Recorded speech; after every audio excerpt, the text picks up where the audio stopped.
섹션 3. 기업의 재무상태와 재무상태표 개정. 1번 기업의 재무상태, 재무상태표. 기업의 재무상태란 일정 시점 현재 기업이 보유하고 있는 경제적 자원인 자산과 경제적 의무인 부채, 그리고 자본을 말하고요. 이를 나타낸 보고서를 재무상태표라고 합니다. 그래서 일정 시점은 일반적으로 보고기간 말을 말합니다. 보고기간 말, 우리가 이제 기말이라고 그러고요. 기말. 날짜는 일반적으로 12월 31일이 됩니다. 즉 12월 31일 기말 현재 기업이 보유하고 있는 자산, 부채, 자본을 기업의 재무 상태라 하고 그 보고서를 재무상태표라고 합니다. 네, 첫 번째 자산부터 알아보도록 하겠습니다. 자산이라 하면 기업이 보유하고 있는 각종 재화와 채권을 말합니다. 그래서 채권은 받을 권리입니다. 자산과 가장 유사한 용어로 쓸 수 있다면 재산 이렇게 쓸 수 있습니다. 그러한 자산은 재무상태표에 보고를 할 때 다음과 같이 분류해서 보고하도록 되어 있습니다. 첫 번째 유동자산, 두 번째 비유동자산, 다시 유동자산은 당좌자산, 재고자산, 다시 비유동자산은 투자, 유형, 무형, 기타 비유동자산으로 분류하도록 되어 있습니다. 유동자산. 유동자산이라 하면 보고기간 종료일, 다른 말로 기말 또는 보고기간 말이라고 합니다. 보고기간 종료일로부터 1년 이내, 기준이 이거예요. 보고기간 종료일, 기말, 다른 말로 일정 시점이라고 그러죠. 1년 이내에 현금화 또는 실현될 것으로 예상되는 자산을 말합니다. 그러한 자산 두 가지가 있는데 첫 번째 당좌자산, 두 번째 재고자산이 있습니다. 그래서 당좌라 하면 현금화할 수 있는 그런 뜻이고요. 재고라고 하면 판매하기 위해서 창고에 쌓아둔 이런 뜻입니다. 당좌자산의 정의를 보도록 하겠습니다. 판매 과정을 거치지 않고 보고기간 종료일부터 1년 이내에 현금화할 수 있는 자산. 재고자산은 판매 과정을 거쳐서 팔기 위해서 가지고 있으니까 보고기간 종료일부터 1년 이내에 현금화할 수 있는 자산을 말합니다. 그 다음에 비유동자산은 단기간 투자 수익을 얻을 목적이나 영업활동에 사용할 목적으로 보유하고 있는 자산을 말합니다. 첫 번째 투자자산, 장기적인 투자 수익을 얻을 목적으로 보유하고 있는 자산. 두 번째 유형자산, 장기간 영업활동에 사용할 목적으로 보유하고 있는 물리적 형태가 있는 자산. 세 번째 무형자산, 장기간 영업활동에 사용할 목적으로 보유하고 있는 물리적인 형태가 없는 자산. 마지막 네 번째 기타 비유동자산, 비유동자산 중 투자, 유형, 무형자산에 속하지 않는 자산. 그러한 자산을 재무상태표에 이렇게 표시하면 되겠어요. 두 번째 부채. 부채는 채무, 타인 자본이라고 합니다. 기업이 미래에 타인에게 지급해야 될 경제적 의무이다. 즉 채무, 타인 자본, 다른 사람의 돈이라는 뜻입니다. 부채는 재무상태표에 표시할 때 다음과 같이 유동부채와 비유동부채로 표시하도록 되어 있습니다. 유동부채는 보고기간 종료일부터 1년 이내에 1년 이내에 상환해야 되는 부채고요. 비유동부채는 유동부채가 아니다 이런 뜻이기 때문에 보고기간 종료일부터 1년 이후에 상환하는 부채를 말합니다. 세 번째 자본. 자본은 기업이 소유하고 있는 자산 총액에서 부채 총액을 차감한 잔액을 말하고요. 법인 주식회사는 그러한 자본이 자본금, 자본이여금, 자본조정, 기타 포괄손익누계액, 이익잉여금으로 분류합니다. 하지만 개인기업은 자본에는 자본금 하나가 있습니다.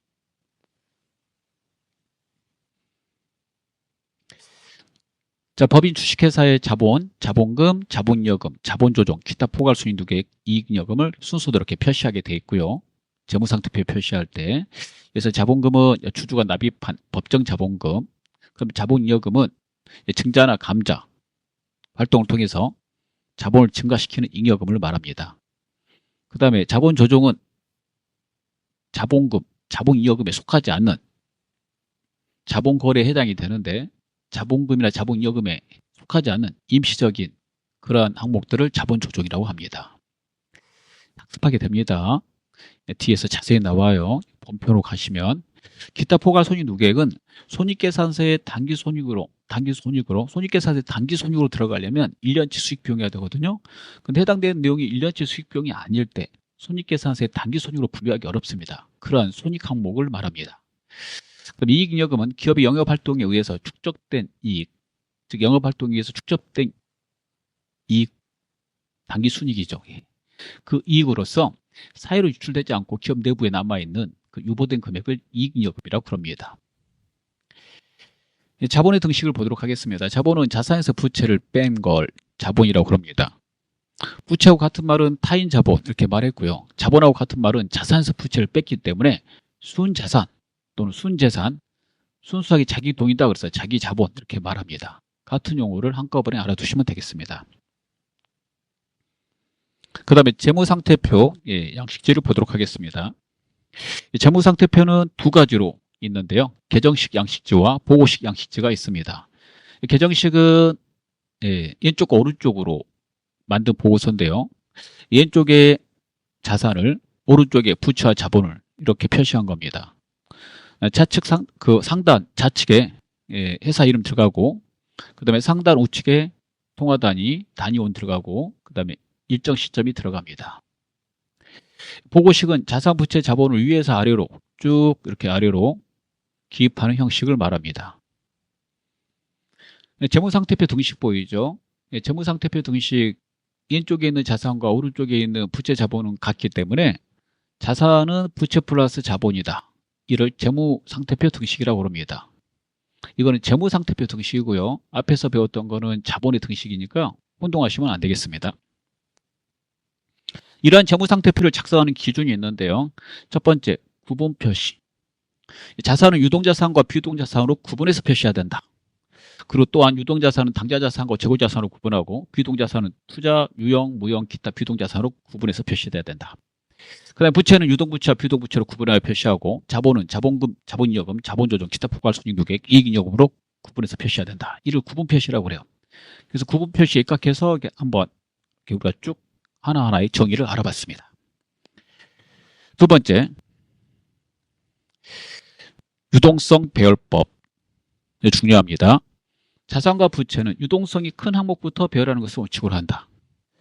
그래서 구분 표시에 따라서 유동자산, 비유동자산 이렇게 구분해서 표시할 때 유동자산이 항상 먼저 나와야 되고 유동성이 크기 때문에 비유동자산이 그 다음에 마찬가지로 부채도 유동부채가 먼저 나와야 되고 비유동부채가 그 다음에 나와야 됩니다. 같은 유동자산도 당좌자산이 먼저 나오고 재고자산이 나와야 돼. 이게 유동성 배열법에 따라서 이렇게 써놓은 거예요. 그래서 이 순서대로 재무상태표에 그대로 쓰시면 됩니다. 같은 비유동자산도 구분해서 쓰는데 이 순서대로 써야 돼요. 이게 유동성 배열법에 따른 순서입니다. 부채도 이 순서대로 써야 되고 그래서 유동성이 큰 자산과 부채를 먼저 배열하는 것을 유동성 배열법이라고 합니다. 그 다음에 자산과 부채 유동성과 비유동성 구분. 자산은 보고기한 종료로부터 1년 또는 정상적인 영업주기 안에 현금화되면 유동자산으로 그렇지 않으면 비유동자산으로 구분한다. 또한 부채는 정상적인 영업주기 안에 상환되거나 결제되어야 하는 경우 유동부채로 그렇지 않으면 비유동부채로 구분한다. 정상적인 영업주기를 식별할 수 없는 경우에는 1년으로 추정한다. 이렇게 해서 구분하라는 거고요. 그 다음에 재무상태표 항목의 구분과 통합 표시. 자산부채 자본 중에서 중요한 항목은 재무상태표 본문에 별도로 구분하여 표시하고 중요하지 않은 항목은 성격 또는 기능이 유사한 경우에는 통합하여 표시할 수 있고 통합할 적절한 항목이 없는 경우에는 기타 항목으로 통합할 수 있다. 그냥 알아두시면 되겠습니다. 그 다음에 두 번째로 중요한 거 자산과 부채 충익 표시. 자산과 부채는 원칙적으로 상계여 표시하지 않는다. 이 말은 받아야 될 외상 매출금 있고 갚아야 될 외상 매입금이 있을 때 만약 외상 매출금이 100만 원이고 갚아야 될 외상 매입금이 50만 원일 때 100만 원에서 50을 빼서 이렇게 50만 원만 외상 매출금 이렇게 표시하면 안 된다 이런 말이에요. 왜 이렇게 되냐면 만약에 이렇게 표시하게 되면 실제 외상 매입금 부채를 우리가 가지고 있음에도 불구하고 보고서에 표시되는 거는 외상매출금 50만 원만 표시되게 됩니다. 이는 우리가 부채가 없는 걸로 정보를 보고하게 되기 때문에 원칙은 이렇게 상기하면 안 된다라고 되어 있는 겁니다. 다만 물론 예외적인 사항은 있죠. 다른 일반 기업 회계 기준에서 요구하거나 허용되는 경우에는 예로 하고 있습니다.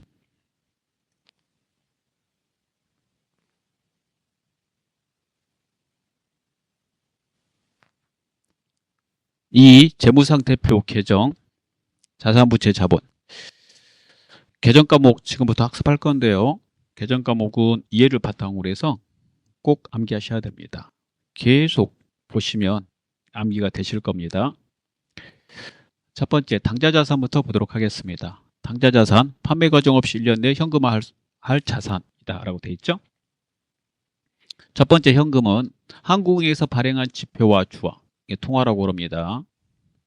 이 통화를 가지고 있거나 아니면 이 통화 대신 쓸 수 있는 통화 대용증권, 자기합수표, 다른 회사가 발행한 당좌수표, 가계수표를 가지고 있을 때 현금으로 처리합니다. 자, 이 내용을 들으시다가 많이 이해가 안 되면 어차피 우리가 두 번째 또 챕터 2에서 학습을 하거든요. 그래서 그쪽에서 또 자세히 설명하니까 거기 또 더 들으시면 훨씬 더 이해가 많이 되실 겁니다.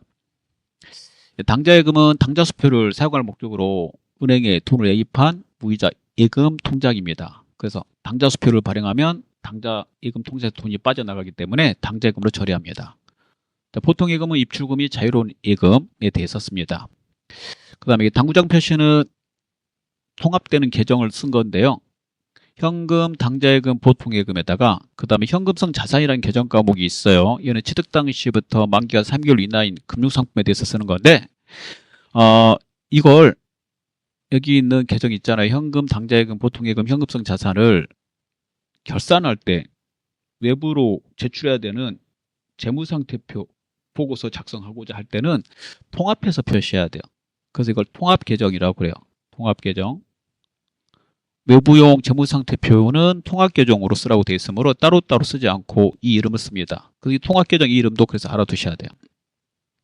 그 다음에 정기예금, 정기적금은 만기가 1년 이내짜리 정기예금, 정기적금 통장을 가입했을 때 쓰는 거고요. 단기매매증권은 단기간 매매차익 목적으로 유가증권인 주식이나 사채 등을 샀을 때 씁니다. 이 단기 매매증권과 관련해서 혹시 수수료가 발생했다면 취득 시에 그 수수료는 단기 비용으로 처리합니다. 그래서 비용 처리의 이름 수수료 비용으로 처리합니다. 외상매출금은요, 상품 제품 매출하고 상품 제품 매출하는 걸 일반적인 상거래라고 하고 상품 제품은 재고자산입니다. 즉 재고자산을 팔고 외상했을 때 그게 1년 이내이면 외상매출금으로 처리합니다. 받으러움은 상품 제품을 팔고 약속금을 받았는데 만기가 1년 이내이면 받으러움으로 처리합니다. 가지고 있던 받으러움을 중간에 매각하고 그 할인료를 제외한 대금을 혹시 회수할 때 할인료가 발생된다면 그 어음의 할인료의 이름은 매출채권 처분 손실로 영업의 비용 처리합니다. 외상매출금과 받으러움도 또한 결산 시에 외부용 재무제표 작성할 때 매출채권이라는 이름으로 통합해서 표시합니다. 그래서 통합계정입니다.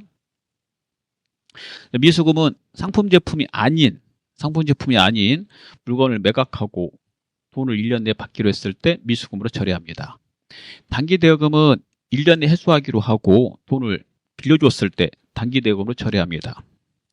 단기투자자산 통합계정 또 나오는데요. 이 단기투자자산 통합계정은 우리가 상단에서 말한 단기대여금, 그 다음에 단기금융상품은 정기예금, 정기적금을 말해요. 정기예금, 정기적금, 그 단기매매증권 세 개를 통합하고자 할 때 사용합니다.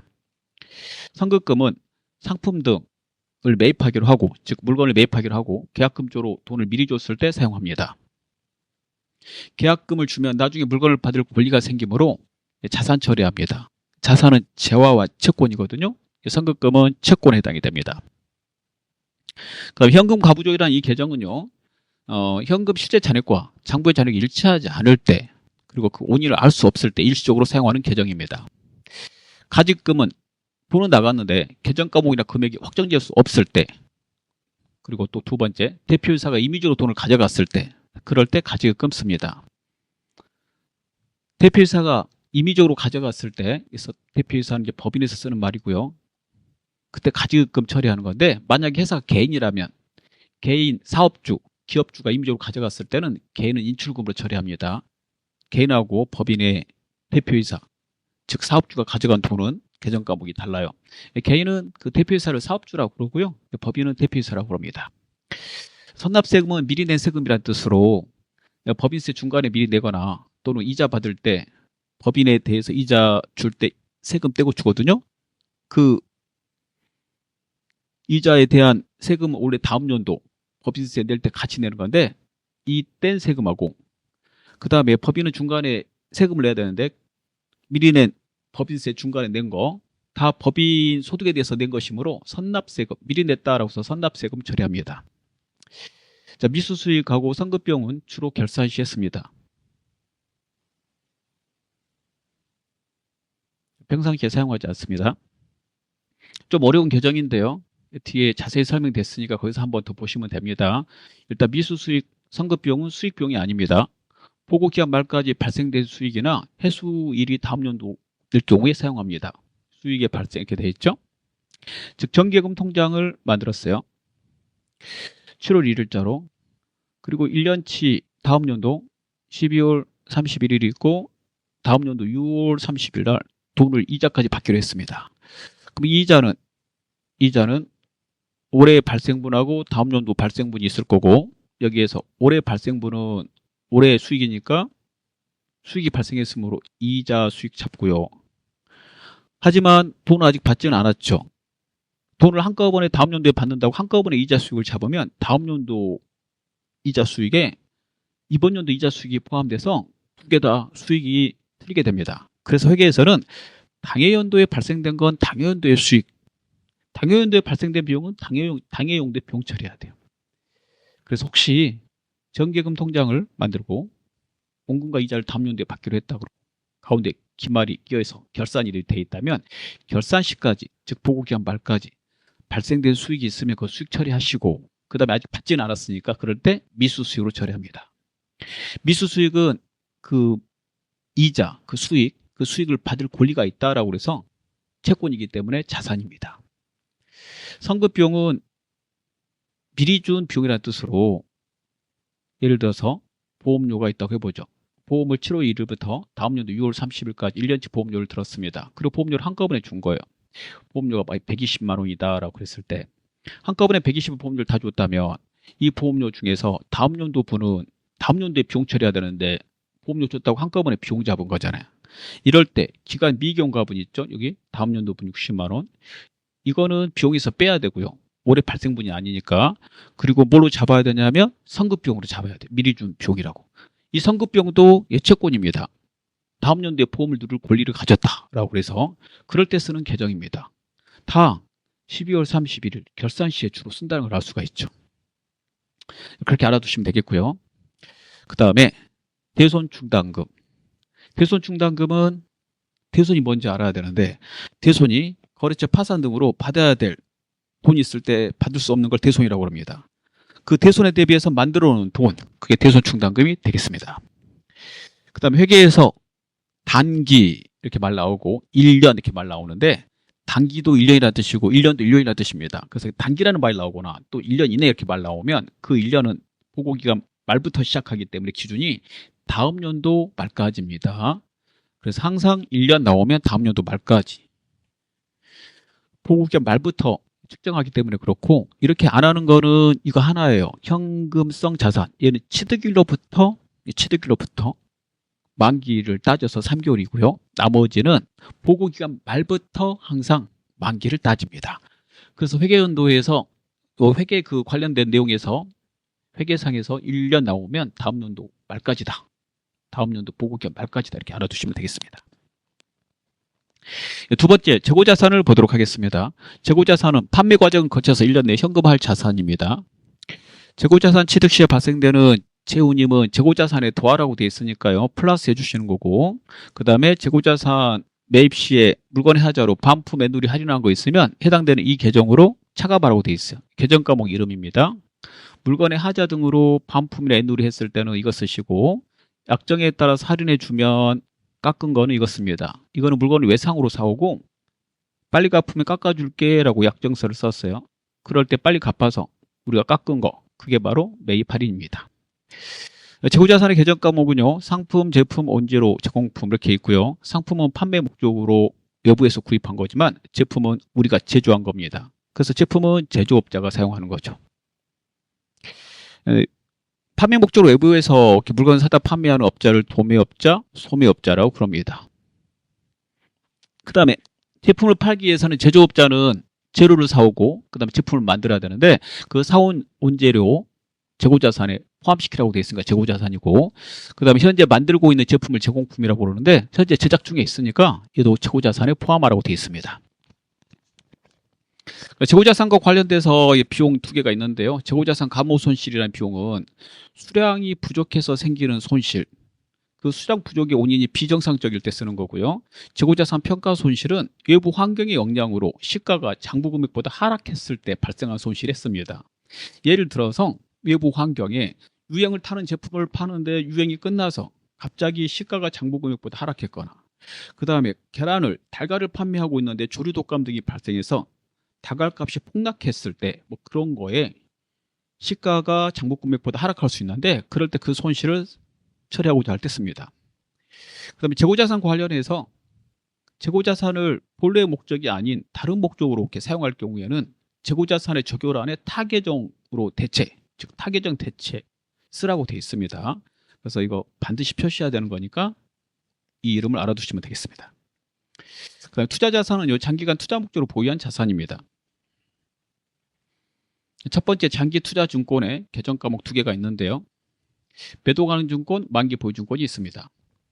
만기 보유 증권은 다른 회사의 유가 증권을 샀는데 그 유가 증권이 사채 등일 때, 사채 등이라 하면 사채 국제 공채를 말하고 그걸 만기까지 보유할 목적으로 샀다 그러면 만기 보유 증권을 처리합니다. 매도 가능 증권은 다른 회사 유가 증권을 샀는데 주식, 사채 등이고 이걸 1년 내에 팔지는 않을 거고 즉 단기에 팔지는 않을 거고 그 다음에 만기까지 가지고 있지는 않을 때 사채 등 그럴 때는 중간에 매도한다고 해서 매도 가능 증권을 처리합니다. 이 두 개는 장기간 보유하는 게 목표이기 때문에 장기간 보유하다가 수익을 내는 게 목표이기 때문에 투자자산에 속합니다. 이 두 개를 외부용 보고서에 통합해서 장기 투자 증권으로 표시할 수 있습니다. 단 회계 처리할 때는 이렇게 따로 처리합니다. 장기성 예금 이 계정 과목은요. 회수기한 1년 이후인 1년 이후라고 그랬습니다. 정기예금, 정기적금 했습니다. 장기 대여금은 회수기간이 1년 이후인 대여금에 대해 썼습니다. 투자 부동산은 장기간 투자의 목적으로 토지, 건물, 기타의 부동산을 샀을 때 씁니다. 퇴직연금 운용 자산은요. 1년 이상 근속한 직원들한테 퇴직금을 주기 위해서 회사가 연금에 가입을 했는데 그 연금이 확정급여형 연금 상품일 때 사용합니다. 확정급여형 연금 상품은 직원한테 줘야 될 퇴직금을 회사 계좌 두고 회사 계좌에다 입금해서 사회금융기관에다가 맡겨가지고 운용을 해서 그 수익이 발생되면 회사가 가져가기 때문에 직원의 그 퇴직연금 회사 계좌에 있고 그 수익은 회사가 가져간다고 그래서 그 입금한 그 돈을 투자자산으로 처리하라고 되어 있고요. 그 이름이 퇴직연금 운용자산입니다. 퇴직연금 상품에 하나가 더 있는 게 확정기여형이 있는데요. 이 확정기여형은 직원의 계좌에다가 직접 퇴직연금을 불입하는 것이기 때문에 여기에다 혹시 불입을 했다라고 그러면 이 상품에 가입하고 그럴 때는 퇴직급여로 비용 처리합니다. 얘가 투자자산이고 얘는 비용입니다. 그 다음에 유형자산은요. 장기간 회사가 보유하면서 영업활동에 사용할 형체가 있는 자산입니다. 자, 매입 시에 공정가액으로 쓰도록 되어 있고요. 매입할 때 발생되는 재비용 등, 즉 취득세 등은 매입하는 금액에다 더하라고 되어 있습니다. 해당되는 계정은요. 토지, 건물, 건설 중인 자산, 기계장치, 차량 운반구, 비품 있습니다. 첫 번째 토지는 이게 땅 같은 거 산 거고요. 건물은 사무실, 창고, 기숙사, 점포를 산 겁니다. 건설 중인 자산은 현재 짓고 있는 건물 이렇게 생각하시면 되겠고요. 기계장치는 이제 기계 뭐 운송설비 뭐 이런 거 산 걸 말합니다. 차량 운반고는 트럭, 승용차, 오토바이 구입한 거고, 비품은 책상, 의자, 금고, 응접 세트, 컴퓨터 등을 구입했을 때 비품으로 처리합니다. 이 유형자산을 가지고 있을 경우 감가상각을 하게 되는데요. 감가상각해서 그 감가상각비 계속 누적해서 유형자산에서 차감해서 표시하는데, 이 감가상각비 누적액의 이름이 감가상각 누계액이라는 계정 과목입니다. 또한 유형자산을 가지고 있으면 취득 이후에도 돈이 계속 발생되는데, 그럴 때 그 돈에 대해서 두 개 중에 하나로 처리하라고 되어 있습니다. 첫 번째, 그 지출한 돈이 미래의 경제적 가치를 상승하게 하는 그런 돈이다. 즉 엘리베이터를 사거나 건물 사고 나서 엘리베이터를 설치하거나 또는 뭐 리모델링을 하거나 리모델링 뭐 이렇게 하게 된다면 건물의 가치가 올라가게 되거든요. 이럴 때는 그 비용을 자산 처리해요. 자본적 지출은 자산 처리하라는 말이고, 그래서 건물에 엘리베이터 설치하고 건물 리모델링 했다 그러면 건물로 엘리베이터 설치하고 리모델링 한 것을 회계 처리합니다. 하지만 단순 능률 회복, 원상복구로 발생되는 그러한 비용들이라면, 즉 건물의 유리가 깨져서 유리를 갈거나 건물이 너무 노화돼서 도색을 잠깐 했다, 뭐 이런 것들은 비용 처리하라고 돼 있어요. 그 비용 처리하는 것을 수익적 지출이라고 합니다. 그럼 무형자산을 보도록 하겠습니다. 무형자산은 장기간 보유하면서 영업활동에 사용하는 형체가 없는 자산을 말합니다. 그 계정 과목에 영업권, 산업재산권, 개발비, 소프트웨어가 있습니다. 영업권은 우리가 권리금이라고 하는 건데요. 다른 회사를 인수할 때, 반드시 다른 회사를 인수할 때만 쓰는 거예요. 이 영업권은 다른 회사를 인수하는데 그 회사가 너무 좋은 위치에 있고 그다음 거래관계가 좋고 뭐 그러면 법률적으로 우위 조건이 많으면 거기에 따라서 권리금을 주게 돼요. 이걸 이제 초과수익력이라고 그러는데, 그 초과수익력 준 권리금을 회계 처리할 때 영업권으로 처리합니다. 산업재산권은 일정 기간 동안 독점적 배타적으로 사용할 수 있는 특허권, 실용신안권, 의장권, 상표권을 가지고 있을 때 씁니다. 개발비는 개발과 관련해서 발생되는 비용인데요. 개발할 때는 연구 단계를 거쳐서 개발 단계로 이렇게 넘어가서 개발이 되는데, 이 개발 단계에서 개별적으로 식별 가능하고 미래 경제적 효익이 확실하게 기대가 된다면 지금까지 개발한 모든 노하우가 자산으로 인정받아야 된다라고 해서 개발비라는 이름으로 자산 처리합니다. 그 다음에 컴퓨터 프로그램 같은 거 구입했다 그러면 소프트웨어로 회계 처리합니다. 나머지 기타 비유동 자산을 보도록 하겠습니다. 임차보증금은요, 임대차 계약서를 쓰고 보증금의 차임 이렇게 썼을 때 그 보증금, 임차인이 사용합니다. 보증금은 나중에 돌려받을 수 있기 때문에 그 보증금은 채권이 되겠죠. 그래서 자산입니다. 그런데 이게 어디에도 속할 수 없는 자산이니까 기타에 속하는 거예요. 부도가 수표는 어음을 가지고 있는데 부도가 됐을 때, 그럴 때 사용하는 계정이 되겠습니다. 그 다음에 부채를 보도록 하겠습니다. 유동부채는 1년 내에 상환해야 될 의무가 있는 부채를 말합니다. 첫 번째, 외상매입금은 상품하고 원재료를 외상으로 사왔을 때, 그럴 때 사용합니다. 지급어음은 상품과 원재료를 외상으로 사오고 약속어음을 발행했을 때 씁니다. 상품과 원재료를 매입하고 약속어음을 발행했는데 만기가 1년 이내일 때 씁니다. 이 두 개의 계정 과목은 매입채무라는 통합계정으로 통합해서 외부용 재무상태표 만들 때 사용합니다. 외부용 재무상태표에서는 외상매입금 지급어음을 따로따로 쓰지 않고요, 매입채무로 통합해서 습니다. 그래서 다음 중 매입채무가 아닌 거 이렇게 나올 수 있어요. 그 다음에 부가세 관련된 계정도 있는데요. 물건을 팔 때 부가세 붙여서 팔도록 돼 있고, 국가에서 그 부가세는 국가에다 내라고 돼 있습니다. 그래서 이 부가세는 국가한테 내야 될 세금이기 때문에 유동부채에 속합니다. 그 다음에 물건을 사올 때 상대방이 부가세 붙여서 파는데, 사업자가 물건을 살 때 물건에 포함된 부가세는 국가에서 공제, 환급해 주거든요. 그래서 나중에 국가한테 받을 돈, 그래서 자산 처리합니다. 이 두 개는 서로 반대되는 계정이 되겠습니다. 외상매입금의 반대는 외상매출금이고 지급어음의 반대는 받을어음입니다. 부채가 채무이기 때문에 다른 말로 채무라고 그러거든요. 채무의 반대가 채권이에요. 자산은 재화 채권이라고 그랬죠. 그래서 여기에 있는 채무 중에서 반대되는 채권이 있으면 같이 외우셔야 되는데, 외상매입금의 반대는 외상매출금이 됩니다. 지급어음의 반대는 받을어음이 돼요. 그 다음에 미지급금은 상품하고 원재료가 아닌 물건을 사고 돈을 1년 내에 주기로 했을 때 씁니다. 이 반대는 미수금이 있습니다. 단기차입금은 돈을 빌렸는데 1년 내에 상환하기로 빌렸을 때 상환하기로, 물론 차용증서는 써야 되겠죠. 반대는 단기대여금이 되겠습니다. 선수금은 물건을 팔기로 하고 계약금을 미리 줬을 때 말합니다. 계약금을 미리 받았을 때 말합니다. 미리 받은 돈, 선수금이죠. 미리 받았다는 건 나중에 물건을 줘야 될 의무가 생기는 것이기 때문에 부채입니다. 반대되는 이름이 선급금입니다. 얘는 미리 줬을 때 쓰는 거죠. 얘는 미리 받았을 때, 이게 줄 급자, 받을 숫자입니다. 그러니까 예수금은 소득을 지급할 때, 직원들의 급여 같은 그런 소득을 지급할 때 세금을 떼고 보험료 떼는데, 그 세금 떼고 보험료 뗀 것들을 예수금이라고 합니다.